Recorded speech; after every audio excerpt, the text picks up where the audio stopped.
Hello everyone, अध्ययन कक्ष में मैं आपका स्वागत करती हूँ। आज की इस वीडियो में हम HP टेट आर्ट्स के इंग्लिश के कुछ प्रीवियस ईयर क्वेश्चंस डिस्कस करेंगे जो कि हमारे रहेंगे वर्ब एंड टेंस टॉपिक से। चलिए शुरू करते हैं। तो आइए फर्स्ट क्वेश्चन डिस्कस करते हैं। I dash English for 10 years. यहाँ पर हमारे पास जो हिंट दिया हुआ है दैट इज टीच।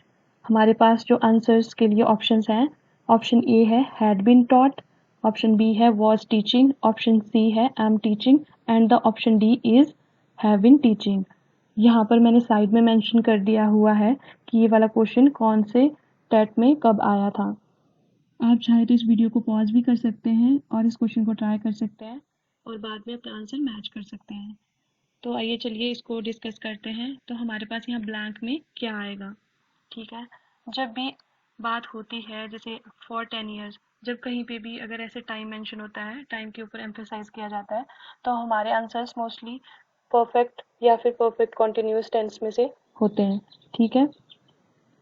तो हमारे पास जो ऑप्शंस हैं, जैसे यहाँ पे अगर हम इस क्वेश्चन का सेंस देखें तो यहाँ पे कुछ इस तरह का सेंस बन रहा है कि कोई पर्सन है वो अपने एक्सपीरियंस के बारे में बता रहा है।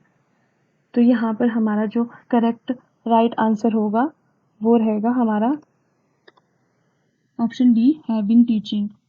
हैव बीन टीचिंग हमारा बन जाता है प्रेजेंट परफेक्ट कॉन्टिन्यूस टेंस। हमारा प्रेजेंट परफेक्ट कॉन्टिन्यूस टेंस क्या होता है?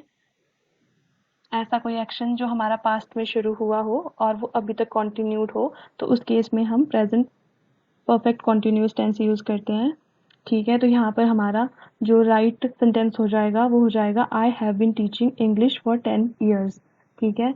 मैं 10 सालों से इंग्लिश पढ़ा रहा हूँ। अगर हम यहाँ हैड बीन टॉट की बात की जाए तो ये हमारा पास्ट परफेक्ट टेंस हो जाएगा, वॉज टीचिंग हमारा पास्ट कॉन्टिन्यूस हो जाएगा, एम टीचिंग हमारा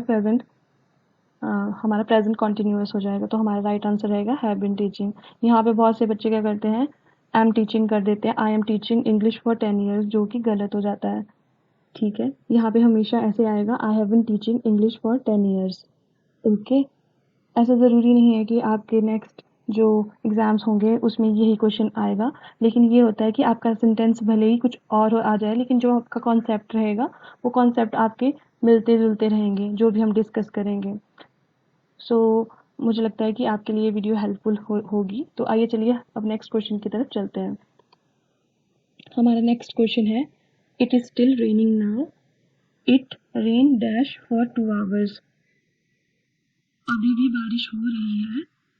अब यहाँ पे भी हमारे पास फॉर 2 आवर्स आ रहा है। हमें टाइम पे एम्फेसाइज, यहाँ पर टाइम पे एम्फेसाइज किया हुआ है। तो एम्फेसाइज में मैंने आपको बताया या तो परफेक्ट टेंस होगा या परफेक्ट कॉन्टिन्यूस होगा। तो ये भी हमारा जो लास्ट क्वेश्चन था, फर्स्ट क्वेश्चन था हमारा, उससे रिलेट कर रहा है। तो उसके हिसाब से हमारे पास क्या आना चाहिए, हमारे पास आना चाहिए जो हमारा आंसर रहेगा वो रहेगा प्रेजेंट परफेक्ट कॉन्टिन्यूस टेंस में से। और प्रेजेंट परफेक्ट कॉन्टिन्यूस के हिसाब से अगर हम यहाँ पे देखें तो हमारे पास दो ऑप्शंस रहती हैं, यहाँ पे हैव बीन रेनिंग और हैज़ बीन रेनिंग। और ये हम जानते हैं जब हमारे पास इट होता है तो इट के साथ हमारा हैज़ हमारा आता है, ठीक है। तो हमारा राइट आंसर क्या रहेगा, हमारा राइट आंसर रहेगा option C has been raining, ठीक है। हमारा थर्ड क्वेश्चन है Roy dash from a fever since yesterday. जैसे कि हमारे लास्ट 2 क्वेश्चन थे उसमें भी हमारे पास टाइम पे एम्फेसाइज किया हुआ था, यहाँ पे हमारे पास टाइम पे एम्फेसाइज किया हुआ है इसमें भी। सिंस यस्टरडे मतलब पिछले कल से, ठीक है। सिंस और फॉर का डिफरेंस आप चेक कर लेना। बेसिकली जो हमारा सिंस होता है वो यूज़ होता है स्पेसिफिक पॉइंट ऑफ टाइम के लिए, ठीक है। और जो हमारा फॉर इस्तेमाल होता है वो होता है पीरियड ऑफ टाइम के लिए, ठीक है। तो इसके लिए हमारे पास ऑप्शन है, option A is suffering, B has been suffering, has suffered and option D is suffers, ठीक है। तो इसमें कोई हमें कन्फ्यूजन वाली बात नहीं है, इसमें भी हमारा प्रेजेंट परफेक्ट कॉन्टिन्यूस टेंस ही आंसर में रहेगा। और प्रेजेंट परफेक्ट कॉन्टिन्यूस में हमारे पास एक ही ऑप्शन यहाँ पे है दैट इज ऑप्शन बी, ठीक है। अब आइए आंसर भी चेक कर लेते हैं। ये देखिए हमारा इसमें जो करेक्ट आंसर रहेगा वो रहेगा present perfect continuous tense that is option B has been suffering. Roy पिछले कल से उसको फीवर है, ठीक है। तो आइए नेक्स्ट क्वेश्चन की तरफ चलते हैं।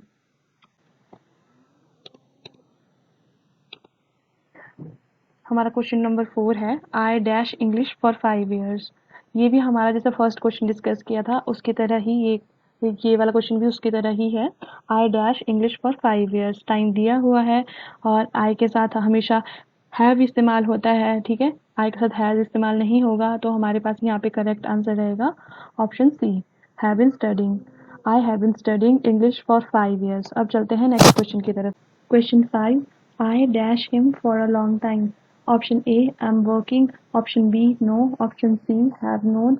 Option D, knew. अगर हम अपने सेंटेंस को चेक करते हैं तो यहाँ पे टाइम एक्सप्रेशन दिया हुआ है फॉर अ लॉन्ग टाइम, और जब टाइम एक्सप्रेशन आता है तो वो हमारा परफेक्ट या फिर परफेक्ट कॉन्टिन्यूअस के टेंस के अंदर आता है। और अगर हम अपने ऑप्शंस को चेक करते हैं तो हमारे पास जो ऑप्शन सी है, हैव नोन, वो हमारा प्रेजेंट परफेक्ट टेंस बनता है और यही हमारा राइट आंसर बनेगा। I have known him for a long time, मैं उसे लंबे समय से जानता हूँ। अगर हम इसके बाकी ऑप्शंस देखते हैं तो उनको भी डिस्कस कर लेते हैं, जैसे कि एम नोइंग, हमारा ऑप्शन ये है एम नोइंग। ये तो हमारा एलिमिनेट ही हो जाएगा क्योंकि नोइंग नहीं हो सकता। जो हमारा नो होता है वो स्टेटिव वर्ब होता है। हमारे जो वर्ब होते हैं वो दो तरह के होते हैं, stative verbs and action verbs. Stative verbs वो वर्ब्स होते हैं जो इन्फॉर्मेशन प्रोवाइड करवाते हैं, और एक्शन वर्ब्स हमारे सिंपल वर्ब्स होते हैं जिनमें कोई एक्शन परफॉर्म हो रहा होता है। स्टेटिव वर्ब्स में जैसे कि नो हो गया, लाइक हो गया, अंडरस्टैंड हो गया। इसके अलावा भी बहुत सारे स्टेटिव वर्ब्स हैं। जो स्टेटिव वर्ब्स होते हैं उनको हम कॉन्टिन्यूस टेंस में फ्रेम नहीं कर सकते। हम कभी भी ऐसे नहीं कह सकते I am knowing, I am liking, I am understanding. ये हमारी रॉन्ग फॉर्मेशंस हो जाती हैं। और ऑप्शन बी की अगर हम बात करें तो हाँ, यहाँ पे है नो, आई नो हिम। अगर हमारा सेंटेंस सिर्फ इतना होता तो नो भी हमारा राइट आंसर होता और न्यू भी हमारा राइट आंसर होता, लेकिन हमारे पास पूरा सेंटेंस इस तरह से है, आई dash him for a long time. यहाँ पे टाइम एक्सप्रेशन भी है, तो इस वजह से हमारा करेक्ट आंसर ऑप्शन सी होगा। Question 6, I wish I dash a bird. Option A was, option B had been, option C am, option D were. जब हम इस तरह से कोई सेंटेंस देखते हैं आई विश के साथ शुरू होता है, तो ये विश के लिए यूज़ होता है या रिग्रेट के लिए यूज़ होता है। और जब भी हम किसी विश या रिग्रेट की बात करते हैं तो हमारा जो आगे वाला सेंटेंस होता है ये हमारा पास्ट में बनता है। आई wish I dash a word, तो यहाँ पे हमारा राइट आंसर हो जाएगा option D, I wish I were a word. तो सबसे पहले तो बहुत से बच्चों को कन्फ्यूजन हुआ होगा कि आई के साथ वर्ड कैसे इस्तेमाल हो सकता है, आई के साथ तो वॉज इस्तेमाल होता है। तो जब भी कोई इमेजिनरी या हाइपोथेटिकल सिचुएशन होती है उन केसेस में हम आई के साथ वर्ड इस्तेमाल करते हैं, और सिर्फ आई के साथ नहीं, ही शी इट सिंगुलर के साथ हमारा वर्ड इस्तेमाल होता है। Next question, when I left the school it dash. Option A was rain, option B had raining, option she was raining, option D is raining. जब मैं स्कूल से निकला या जब मैंने स्कूल छोड़ा, it dash, it was rain, ऐसा कोई सेंस नहीं बन रहा है तो ये वाला ऑप्शन हमारा एलिमिनेट हो जाता है। Option B, it had raining, ये भी कोई सेंस नहीं दे रहा। अगर इट हैड बीन रेनिंग होता फिर भी इसकी सेंस बन जाती, लेकिन इट हैड रेनिंग के साथ इसका कोई सेंस नहीं बन रहा है। इट वॉज रेनिंग, ये हमारा राइट आंसर हो जाएगा। When I left the school it was raining. Option D is raining तो हमारा प्रेजेंट के लिए यूज हो गया, तो ये वाला ऑप्शन भी हमारा इनकरेक्ट हो जाएगा। So the right answer is option C, was raining. Question number 8, if it dash rain we will not come to your place tonight. Option A is rains, option B has been raining, option C was rain, option D rain। तो अगर आप यहाँ देख पा रहे हैं तो हमारे पास यहाँ पे टू सेंटेंसेस हैं, एक हमारा इफ क्लॉज के साथ है और एक हमारा फ्यूचर वाला टेंस है, ठीक है। इसमें क्या होता है कि एक ये हमारा कंडीशनल सेंटेंस बन जाता है और ये हमारा फर्स्ट कंडीशनल सेंटेंस है। इसमें हमारा एक इफ क्लॉज होता है और एक मेन क्लॉज होता है। जो हमारा इफ क्लॉज होता है उसमें हमारी कंडीशन होती है, और जो हमारा दूसरा वाला पार्ट रहता है, जो दूसरा सेंटेंस रहता है, वो हमारा रिजल्ट पार्ट रहता है, ठीक है। जो इसमें इफ क्लॉज होगा वो हमारा सिंपल टेंस में रहेगा, ठीक है, वो रहेगा हमारा सिंपल टेंस में। और जो हमारा मेन क्लॉज होगा वो सिंपल फ्यूचर में हो जाएगा, वो हमारा आउटकम वाला क्लॉज रहेगा, ठीक है, वो हो जाएगा हमारा फ्यूचर में। तो अगर हम इसको सिंपल प्रेजेंट में बनाना चाहें, सिंपल टेंस में बनाना चाहें, तो ये कैसे बनेगा, ये बनेगा if it rains. Not rain, क्योंकि ये तो हमें पता ही है कि इट के साथ हमारा रेन के साथ ऐसे ही, नॉट रेन के साथ जो हमारा वर्ब होता है उसके साथ ऐसे ही यस लगता है, ठीक है। तो इस तरह से हमारा इसका जो राइट आंसर हो जाएगा वो रहेगा हमारा option A, rains. If it rains we will not come to your place tonight. आप कंडीशनल सेंटेंसेस के बारे में पढ़ सकते हैं। हमारे पास 4 तरह के कंडीशनल सेंटेंसेस होते हैं, zero conditional, first conditional, second conditional और थर्ड कंडीशनल, ठीक है। इनसे रिलेटेड भी क्वेश्चंस आपके एग्जाम में आ सकते हैं। आइए चलते हैं हम इसका आंसर भी चेक कर लेते हैं। इसका आंसर है ऑप्शन ए, रेन्स, ठीक है। अब नेक्स्ट क्वेश्चन की तरफ बढ़ते हैं। Question number 9, the picture dash paint by tomorrow evening and the options are option A paints, option B will have been painted, option C painted, option D have been painting. तो जो ये हमारा question है ये हमारा passive form है, picture के paint होने पे फोकस किया जा रहा है। तो हमारे पास यहाँ पे जैसे अगर हम किस तरह से पहचानेंगे हम पैसिव फॉर्म को, पैसिव फॉर्म का जो हमारा स्ट्रक्चर रहता है वो रहता है बी प्लस वर्ब का थर्ड फॉर्म। तो यहाँ पर बी प्लस थर्ड वर्ब का थर्ड फॉर्म हमारा ऑप्शन बी में है और यही हमारा राइट आंसर रहेगा, ठीक है। The picture will have been painted by tomorrow evening, कल शाम तक हमारी जो पेंटिंग है वो पेंट हो जानी चाहिए। और एग्जाम्पल सेंटेंस हमारा रहेगा the task will have been completed by 3 PM, ठीक है।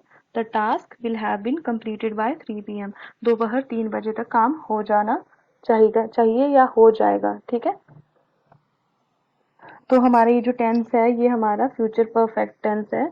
और जो पैसिव फॉर्म, जब जब हम किसी टेंस को पैसिव फॉर्म में चेंज करते हैं तो हमारा टेंस कभी भी चेंज नहीं होता है, ठीक है। विल हैव हमारा इस्तेमाल होता है, विल हैव हमारा फ्यूचर परफेक्ट टेंस में यूज होता है और जो ये पैसिव फॉर्म है ये भी फ्यूचर परफेक्ट का ही पैसिव फॉर्म है, ठीक है। तो आइए चलिए नेक्स्ट क्वेश्चन की तरफ चलते हैं। Question number 10, the teacher dash his students when the principal entered the classroom, ठीक है। was teaching, had been teaching, had taught, was taught। यहाँ पर जो हमारा राइट आंसर रहेगा that will be option A, was teaching, ठीक है। the teacher was teaching his students when the principal entered the classroom, ठीक है। बहुत से बच्चे यहाँ इसको कंफ्यूज कर लेंगे, the teacher had been teaching his students। वैसे थोड़ा सिमिलर ही साउंड करता है लेकिन यहाँ पे सिंपल हमारा टीचिंग के ऊपर फोकस है, हमारा टाइम के ऊपर फोकस नहीं है। अगर यहाँ पर कुछ ऐसे टाइम से रिलेटेड कोई फ्रेज होता, कुछ कोई वर्ड होता टाइम से related, like the teacher had been, the teacher dash his students for 2 hours, तो यहाँ पर the teacher had been teaching आता, ठीक है। तो ये हमारे पास्ट के सेंटेंसेस रहते हैं, इस जैसे कि लॉन्ग एंड शॉर्ट एक्शन अगर होता है, मान लीजिए कोई पास्ट में हमारे पास लॉन्ग एक्शन हो रहा होता है, ठीक है, और बीच में कोई शॉर्ट एक्शन अकर हो जाता है, तो हमारा सेंटेंस का जो स्ट्रक्चर क्या रहता है, जो लॉन्ग सेंटेंस होता है हमारा वो रहता है हमारा पास्ट कॉन्टिन्यूअस में, ठीक है। और जो शॉर्ट सेंटेंस रहता है वो रहता है हमारा सिंपल, ठीक है, सिंपल पास्ट में, सिंपल पास्ट में। अब जैसे the teacher was teaching his students, ठीक है, जो वॉज टीचिंग वाला था वो हमारा यहाँ पर लॉन्ग एक्शन था, टीचर स्टूडेंट्स को पढ़ा रहा था, वो एक लॉन्ग एक्शन है, ठीक है। When the principal entered the room, principal जब एंटर हुआ वो हमारा शॉर्ट एक्शन हो जाएगा और जो शॉर्ट एक्शन हमारा किस में आएगा, सिंपल पास्ट में। द प्रिंसिपल एंटर्ड ये हमारा सिंपल पास्ट में हो गया, ठीक है। और जो एग्जाम्पल सेंटेंसेस हमारे रहेंगे वो रहेंगे when I left the school it was raining, ये क्वेश्चन हम अटेम्प्ट कर चुके हैं पहले, ठीक है।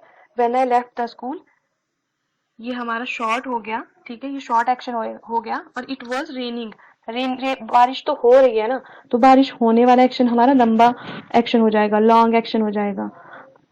आप सेंटेंस के सीक्वेंस पे मत जाइएगा क्योंकि सेंटेंस को आगे पीछे हम कर सकते हैं। When I left the school it was raining, इसको हम इस तरह से भी कर सकते हैं, like it was raining when I left the school, ठीक है। The teacher was teaching his students when the principal entered the classroom, इसको हम इस तरह से भी लिख सकते हैं, when the principal entered the classroom the teacher was teaching his students, ठीक है। अब सेकंड जैसे यहाँ पे आ गया हमारे पास example sentence, I was watching TV, I was watching TV, TV को देखने वाला जो एक्शन था वो लॉन्ग एक्शन चल रहा था, ठीक है। व्हेन माई फादर केम, ठीक है, जब मेरे पिताजी आए, ठीक है, पिताजी के आने वाला एक्शन क्या हुआ, वो शॉर्ट एक्शन हो गया, ठीक है। अब पास्ट के हमारे पास एक और सेंटेंस फ्रेमिंग आती है पैरेलल सेंटेंस की। अब जी हमने लॉन्ग और शॉर्ट डिस्कस किया, इसमें तो ये था कि एक एक्शन हमारा लॉन्ग चल रहा था, बीच में एक शॉर्ट एक्शन अकर हुआ, ठीक है। लेकिन पैरेलल सेंटेंस का मतलब क्या हुआ कि पास्ट में हमारे दो सेंटेंसेस पैरेलल में चल रहे थे। Like while she was singing I was dancing, ठीक है। डांसिंग भी हमारा एक लंबा मतलब जैसे एक एक्शन हो रहा था, ठीक है। सिंगिंग भी एक्शन हो रहा था, ये दोनों एक्शन साथ साथ में हो रहे थे, तो दोनों ही एक्शंस हमारे किस में चले जाएंगे, पास्ट कॉन्टिन्यूअस में। ऊपर वाले में तो सिर्फ लॉन्ग वाला हमारा पास्ट कॉन्टिन्यूअस में जा रहा था, लेकिन पैरेलल सेंटेंसेस में हमारे दोनों ही सेंटेंस पास्ट कॉन्टिन्यूअस में रहेंगे। और हमें पता कैसे चलेगा कि ये वाले सेंटेंसेस हमारे पैरेलल में हैं, तो यहाँ हमारे पास एक वर्ड इस्तेमाल होता है व्हाइल। व्हाइल से हमें पता चल जाएगा कि ये सेंटेंसेस हमारे पैरेलल सेंटेंसेस हैं। तो while she was dancing, जब वो while she was singing, जब वो गाना गा रही थी, मैं नाच रही थी, ठीक है। while I was doing work, जब मैं काम कर रही थी, my wife was cooking food, मेरी पत्नी खाना बना रही थी, ठीक है। दोनों ही सेंटेंस हमारे पैरेलल हैं, ओके। while से हमें पता चल जाएगा पैरेलल सेंटेंस। तो ये काफी अच्छे कॉन्सेप्ट्स हैं, इनको आप ध्यान में रखिएगा। एक ही लॉन्ग शॉर्ट वाला, क्योंकि लॉन्ग से ऑलरेडी हमने दो क्वेश्चंस डिस्कस कर लिया और यहाँ पे मैंने मेंशन किया हुआ है कि कौन सी ईयर में आपका क्वेश्चन आया हुआ था, ठीक है। लॉन्ग और शॉर्ट वाला एक्शन वाला कॉन्सेप्ट आपको याद रखना है, पैरेलल वाला भी आपको याद रखना है, ठीक है। तो इसका राइट आंसर था आपका ऑप्शन ए। अब बढ़ते हैं नेक्स्ट क्वेश्चन की तरफ। Question number 11, she dash work hard if she wants to top the merit list. ये आपका मॉडल वर्ब में से आ गया, ठीक है। ऑप्शन ए है मस्ट हैव, ऑप्शन बी है मस्ट, ऑप्शन सी है मस्ट नॉट, ऑप्शन डी है शुडंट, ठीक है।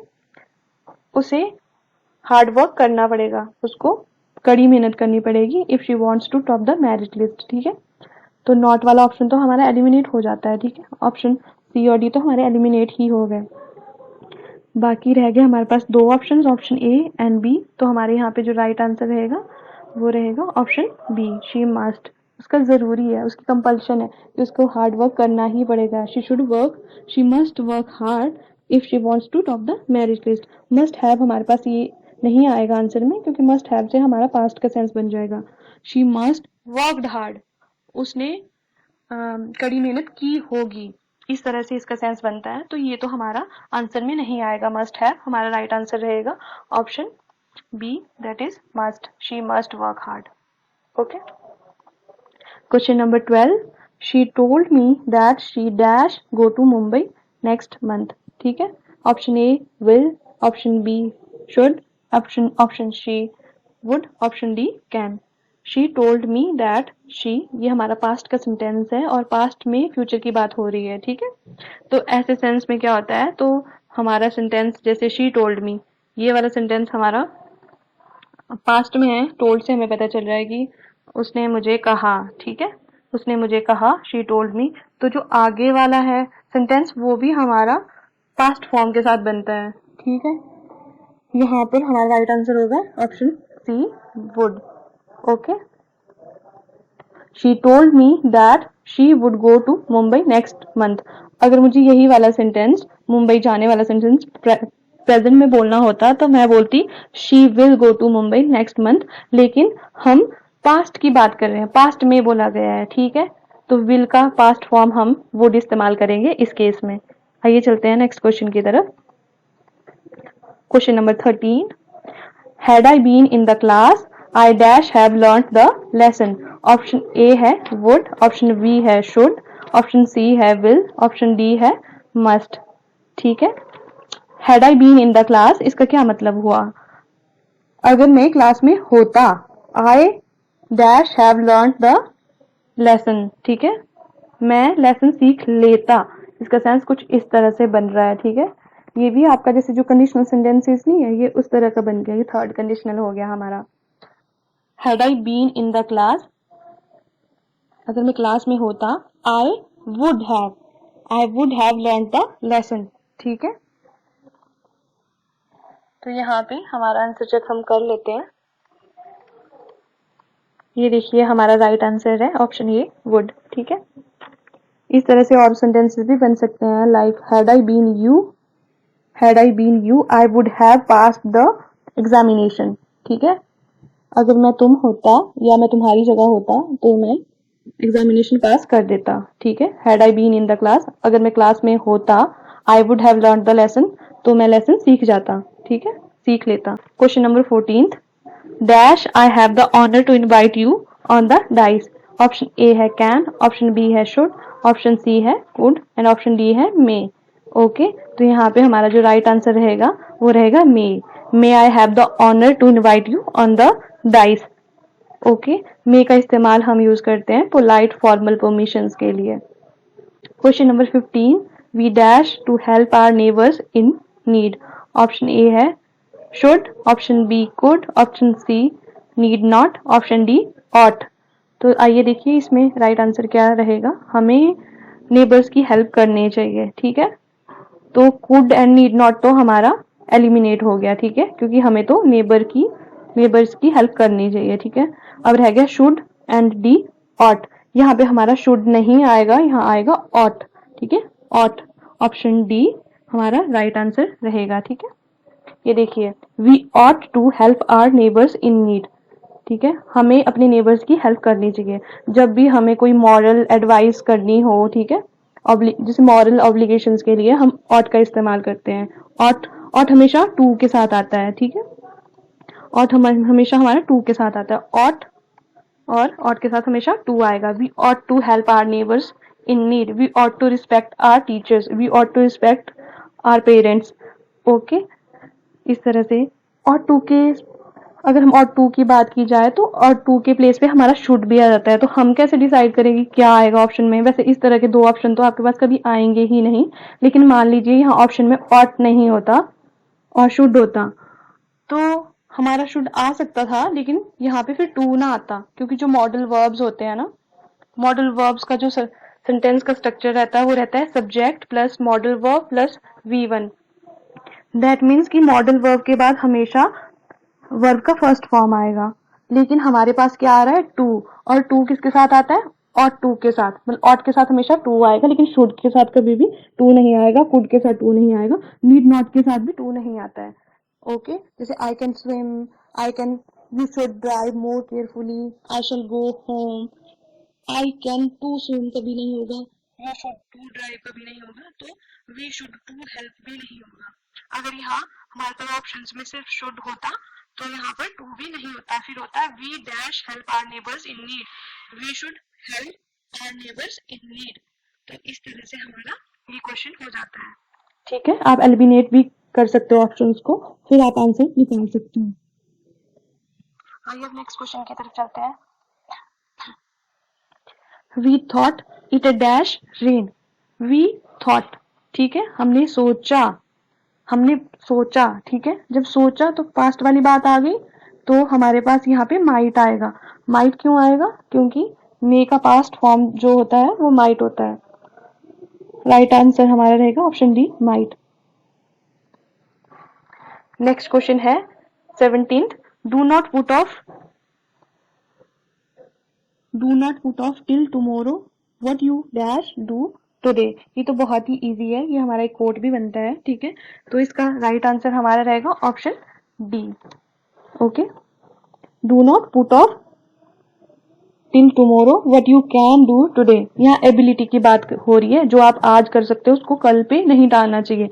हमारे पास यहाँ पे एक वर्ड पुट ऑफ है, बहुत से बच्चों को पुट ऑफ का मतलब नहीं पता होगा। पुट ऑफ का मतलब होता है टालना, जैसे काम को आज ना करके, मतलब जैसे आज कुछ काम था मुझे, मैं उसको पुट ऑफ कर दिया कल के लिए। ठीक है, do not put off till tomorrow what you dash do today, what you can do today.